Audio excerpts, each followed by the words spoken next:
मेरा मरण अपनी इच्छा पर है, परंतु फिर भी मैं यह शरीर नहीं छोड़ता, क्योंकि वेदों ने वर्णन किया है कि शरीर के बिना भजन नहीं होता। पहले मोह ने मेरी बड़ी दुर्दशा की। श्री राम जी के विमुख होकर मैं कभी सुख से नहीं सोया। अनेक जन्मों में मैंने अनेक प्रकार के योग, जप, तप, यज्ञ और दान आदि कर्म किए। हे गरुड़ जी, जगत में ऐसी कौन सी योनि है जिसमें मैंने बार बार अर्थात घूम फिर कर जन्म न लिया हो।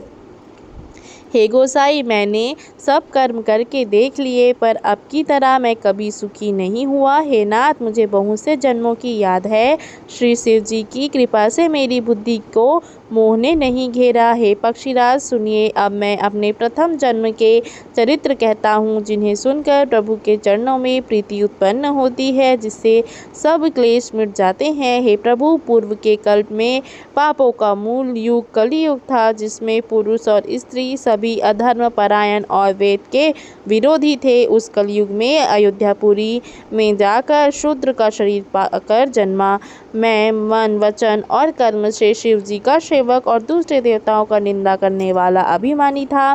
मैं धन के मद में मतवाला, बहुत ही बकवादी और उग्र बुद्धि वाला था। मेरे हृदय में बड़ा भारी दम था। यद्यपि मैं श्री रघुनाथ जी की राजधानी में रहता था, तथापि मैंने उस समय उसकी महिमा कुछ भी नहीं जानी। अब मैंने अवध का प्रभाव जाना। वेद, शास्त्र और पुराणों ने ऐसा गाया है कि किसी भी जन्म में जो कोई भी अयोध्या में बस जाता है, वह अवश्य ही श्री राम जी के परायण हो जाएगा। अवध का प्रभाव जीव तभी जानता है जब हाथ में धनुष धारण करने वाले श्री राम जी उसके हृदय में निवास करते हैं। हे गरुड़ जी, वह कली काल बड़ा कठिन था। उसमें सभी नर नारी पाप परायण थे। कलियुग के पापों ने सब धर्मों को ग्रस लिया। सद्ग्रंथ लुप्त हो गए। दंभियों ने अपनी बुद्धि से कल्पना कर करके बहुत से पंथ प्रकट कर दिए। सभी लोग मोह के वश हो गए। सभी कर्मों को लोभ ने हड़प लिया। ज्ञान के भंडार, हे श्री हरि के वाहन, सुनिए, अब मैं कली के कुछ धर्म कहता हूँ। कलयुग में न वर्ण धर्म रहता है, न चारों आश्रम रहते हैं। सब वेद के विरोध में लगे रहते हैं। ब्राह्मण वेदों के बेचने वाले और राजा प्रजा को खा डालने वाले होते हैं। वेद की आज्ञा कोई नहीं मानता। जिसको भी इच्छा अच्छा लग जाए वही मार्ग है। जो डिंग मारता है वही पंडित है। जो मिथ्या आरंभ करता है और जो दम में रत है, वह उसी को सब कोई संत कहते हैं। जो जिस किसी प्रकार से दूसरे का धन हरण कर ले वही बुद्धिमानी है। जो दम करता है वही बड़ा आचारी है। जो झूठ बोलता है और हंसी दिल लगी करना जानता है, कलयुग में वही गुणवान कहा जाता है। जो आचारहीन है और वेद मार्ग को छोड़े हुए है, कलयुग में वही ज्ञानी और वही वैराग्यवान है। जिसके बड़े बड़े नख और लंबी लंबी जटाएं हैं, वही कलयुग में प्रसिद्ध तपस्वी हैं। जो अमंगल वेश और अमंगल भूषण धारण करते हैं और भक्ष अभक्ष, खाने योग्य और न खाने योग्य सब कुछ खा लेते हैं, वे ही योगी हैं, वे ही सिद्ध हैं और वे ही मनुष्य कलयुग में पूज्य है। जिनके आचरण दूसरों का अपकार अर्थात अहित करने वाले हैं, उन्हीं का बड़ा गौरव होता है और वे ही सम्मान के योग्य होते हैं। जो मन, वचन और कर्म से झूठ बकने वाले हैं, वे ही कलयुग में वक्ता माने जाते हैं। हे गोसाई, सभी मनुष्य स्त्रियों में विशेष वश में हैं और बाजीगर के बंदर की तरह नाचते हैं। ब्राह्मणों को शूद्र ज्ञानोपदेश करते हैं और गले में जनेऊ डालकर कुत्सित दान देते हैं।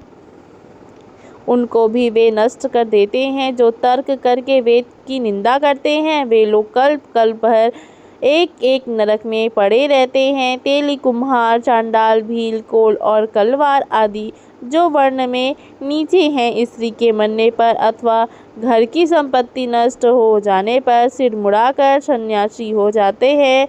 वे अपने को ब्राह्मणों से पूजवाते हैं और अपने हाथों दोनों लोग नष्ट करते हैं। ब्राह्मण अपर, लोभी, कामी, आचारहीन, मूर्ख और नीची जाति की व्यभिचारिणी स्त्रियों के स्वामी होते हैं। शूद्र कई प्रकार के जप तप और व्रत करते हैं तथा ऊंचे आसन पर बैठकर पुराण कहते हैं।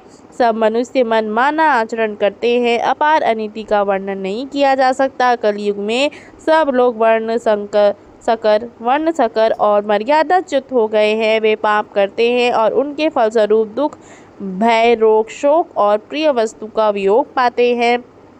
वेद सम्मत तथा वैराग्य और ज्ञान से युक्त जो हरि भक्ति का मार्ग है, मोहवश मनुष्य उस पर नहीं चलते और अनेक नए नए पंथों की कल्पना करते हैं। सन्यासी बहुत धन लगाकर धन सजाते हैं, उनमें वैराग्य नहीं रहा, उसे विषयों ने हर लिया। तपस्वी धनवान हो गए और गृहस्थ दरिद्र।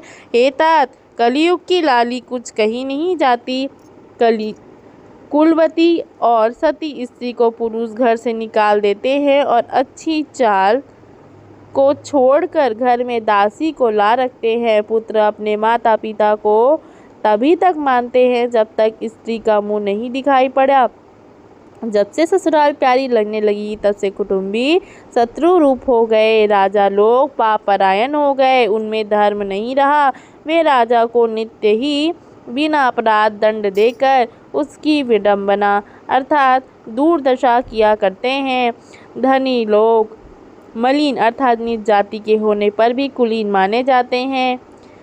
द्विज का चिन्ह जनेऊ मात्र रह गया है और नंगे बदन रहना तपस्वी का, जो वेदों और पुराणों को नहीं मानते। कलयुग में वे ही हरि भक्त और सच्चे संत कहलाते हैं।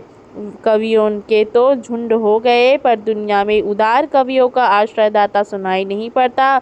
गुड़ में दोष लगाने वाले बहुत हैं, पर गुड़ी कोई भी नहीं है। कलयुग में बार बार अकाल पड़ते हैं, अन्न के बिना सब लोग दुखी होकर मरते हैं। हे पक्षीराज गरुड़ जी सुनिए, कलयुग में कपट, हठ, दंभ, द्वेष, पाखंड, मान, मोह और काम आदि अर्थात काम, क्रोध और लोभ और मद ब्रह्मांड भर में व्याप्त हो गए हैं अर्थात छा गए हैं। मनुष्य जब तप, यज्ञ, व्रत और दान आदि धर्म तामसी भाव से करने लगे। देवता पृथ्वी पर जल नहीं बरसाते और बोया हुआ अन्न उगता नहीं। स्त्रियों के बाल भी भूषण हैं अर्थात उनके शरीर पर कोई आभूषण नहीं रह गए। उनको भूख बहुत लगती है अर्थात वे सदा अतृप्त ही रहती हैं। वे धनहीन और बहुत प्रकार की ममता होने के कारण दुखी रहती हैं। वे मूर्ख सुख चाहती हैं पर धर्म में उनका प्रेम नहीं है। बुद्धि थोड़ी है और कठोर है, उनमें कोमलता नहीं है। मनुष्य रोगों से पीड़ित है, भोग कहीं नहीं है। बिना ही कारण अभिमान और विरोध करते हैं। 10-5 वर्ष का थोड़ा सा जीवन है, परंतु घमंड ऐसा है जैसे कल्पांत होने पर भी उनका नाश नहीं होगा। कलिकाल के मनुष्य को बेहाल कर डाला। कोई बहन बेटी का भी विचार नहीं करता। न संतोष है, न विवेक है और न शीतलता है।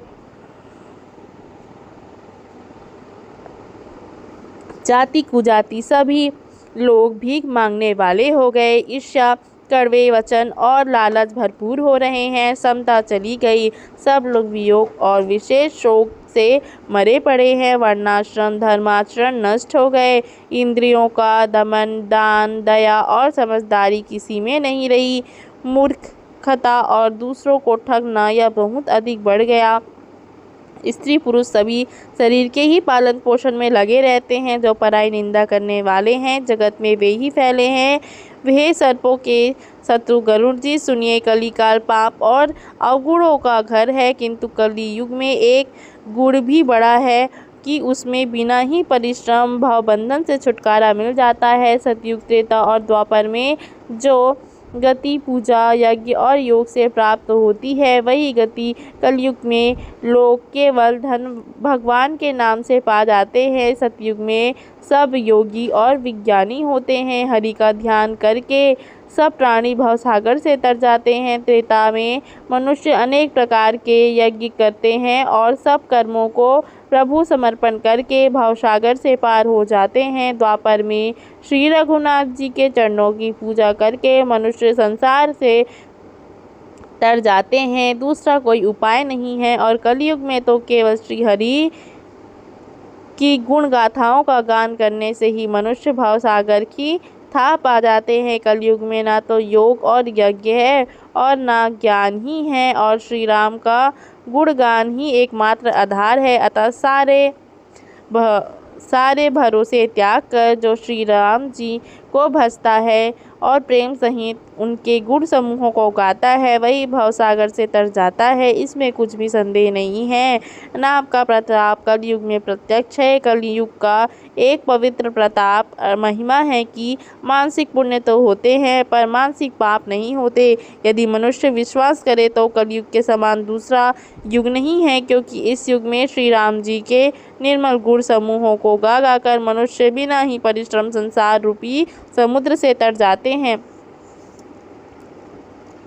धर्म के 4 चरण सत्य, दया, तप और दान प्रसिद्ध है, जिनमें से कली में एक दान रूपी चरण ही प्रधान है। जिस किसी प्रकार से भी दान दिए जाने पर दान कल्याण ही करता है। श्री राम जी की माया से प्रेरित होकर सबके हृदयों में सभी युगों के धर्म होते रहते हैं। शुद्ध सत्व गुण, समता, विज्ञान और मन का प्रसन्न होना, इसे सती